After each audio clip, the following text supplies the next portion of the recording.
The thing about places like the store, too, is that it used to be Ciro's. It used to be another nightclub. It used to have like Dean Martin and Jerry Lewis perform there, and all these celebrities. Like, there's experiences baked into the walls of that place. Do you know how the whole store started, right? Yeah, my father and stuff. Yeah. I mean, do you know a lot about my father? Not too much. Yeah, my father was never around when I was around. Yeah, but I'm talking about he wasn't. I mean, no one was around when he was around. He was never around when I was there. Yeah, no, meaning he started it. He started it.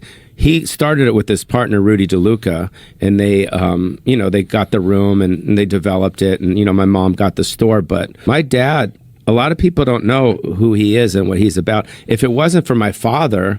No disrespect to my mother, but there wouldn't have been a comedy store. She might have found her way somewhere else. He's the reason why they moved out to California. So he's the reason because of his career. Right. So my dad was guest starring on Sanford and Son. Sanford and Son, he played Brother Sam. He did a movie. How many episodes did he do of that? A couple. I mean, if you go on there, you could see Sammy Shore's That's awesome.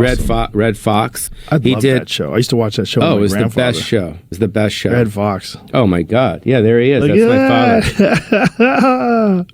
That's amazing. So I call my dad, I call my father like he took one for the team, meaning him and my mom never wanted to be together. So my mom got pregnant and had Scott, my oldest brother.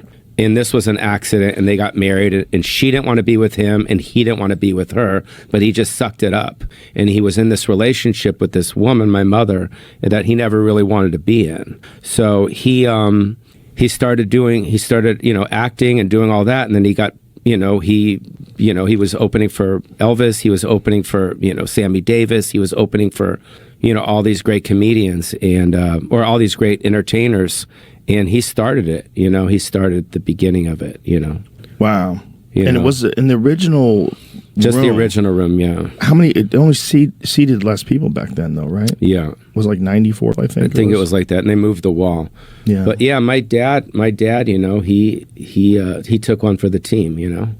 For us. Isn't it amazing if he didn't do that? If he didn't do that and didn't give the reins to your mother. Correct. Who knows what the comedy world would look like? I mean, who knows if a guy like Kinnison ever gets off the ground? Correct. You know what I mean? Like, correct. You need a place like that where it's a real artist workshop. Mm-hmm. I mean, that's a highfalutin term, but that's really what it is. Well, that's what my mom was. That's why my mom had this natural instinct to develop comedians, because it was in her veins. So what would happen is my dad would... That's where my mom met my dad, is when he was performing in Elkhart Lake, Wisconsin. So my dad was the comedian for a month in Elkhart Lake, Wisconsin. He was a touring comic. And my mom started dating my father, and she got pregnant, and then he took off. And, that's when when the whole thing where they're going to have the kid. And what happened is my mom with my dad's joke in the back. Jokes, this is funny, that's not funny, try this, that's not good. And then give him pointers. So when my dad was always really nervous performing in front of my mom. So for instance, my dad got a shot on Ed Sullivan's show. That was a big deal for him after Barbra Streisand. So it was this big shot. My mom was like, he fucking blew it. He's nervous. He fucked it up. And it just made him more, this was part of the reason why I became an alcoholic. Wow. Was, being nervous, trying to make it. He would always kind of like, in her eyes, and if you Google my father, Ed Sullivan show, Sammy Shore, you could see photos of him, but that was a big shot for him. Wow. And my mom says that he blew it. It's not happening. Do you ever watch the? Yeah, I have. I don't think he blew it. I think he did all right. Look at this. Yeah, he was on there with the Stones.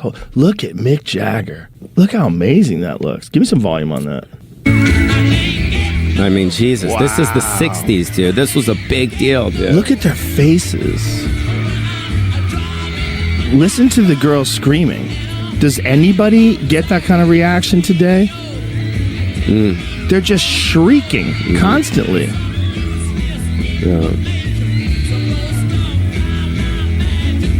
So my dad was very much like me. He just wanted to be a free spirit, just wanted to be on the road, but he got her preggers and he got her pregnant, and he you know, you can't really, I guess you can perform and be dishonest in a relationship, because he wasn't faithful to my mom. You know, he had a crooked dick, you know, shit like that. Yeah. And she would, you know, and it was tough for me growing up, because I love my father, and he was a great dad, but my mom would always kind of like rip into him. That ripping into him, though, like what that characteristic that she had made everyone better. She was so good at like pointing out what was wrong with your act, and you know that natural. She was so good at it. Natural. And when, yeah, I mean, it was hard for me, dude. Like, when I first started doing stand up, it wasn't easy. I'm sure. It was fucking like, I'm sure. I mean, I had to make it quick. Right. Yeah, I had to make it quick. Right. Because I started when I was 17, 18, or, 17. And what year was Totally Pauly? How old were you then? That was early 20s. But that time between high school, between MTV, was like, that was quick. I had to like, I mean, she kicked me out of the house. I moved down the street. I was like, fuck you. It was that type of shit. I mean, it got really bad. Of course. Yeah, it got really bad. You get out of here, you know what I mean? It was when I was hanging out with Sam. I don't want you to hang out with Sam anymore. He's an alcoholic. He's a cokehead. And I was like, Mom, I'm not hanging out with Sam because he's that. I'm hanging out with him because he's a great comic. She goes, you don't understand. And she said, get out of my house. And she threw her keys at me, and it turned into this whole thing. What was it like in Westwood in the early days? Like, you were there in 84. Like, what was that club like? Like, what was the scene like there? So the Westwood Comedy Store, because that's where they developed, right? Yes, yeah. It was kind of like the call it the Red Band Room.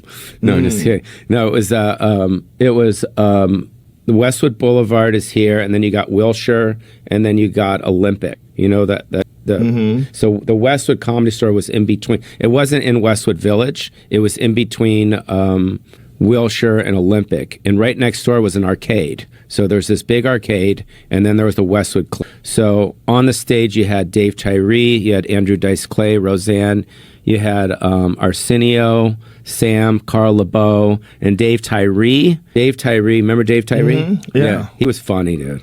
Yeah, he was. Dave Tyree was really funny. I remember one time he went on that stage. He was all coked out and drunk, and he goes, "I don't know what you people are looking at me for," and he just fucking he just ate shit off the stage. But that's how it was back then. Oh my god! Like I want to see people fall at the mothership. You know what I mean? Probably will. Yeah, but yeah. But so back then, Westwood, it was like the whole culture was just hard partying, right? Yeah, but she had a whole system. I mean, her whole system was, it was, if she liked you, it'd work the door, and then she would go work Westwood, and